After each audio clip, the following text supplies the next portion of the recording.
గురించి కుటుంబం గురించి తీసి మాట్లాడితే మారుగా మీద ఒట్టు మర్యాద వదిలేస్తాను. అవునా, ఏం చేయగలవు నువ్వు?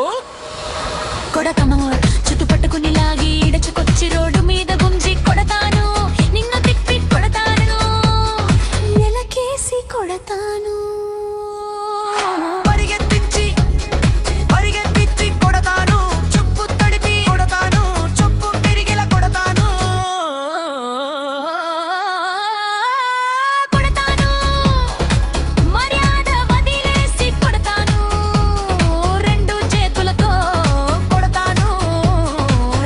చేతులు నొప్పి పుడితే కాళ్ళతో కొడతాను.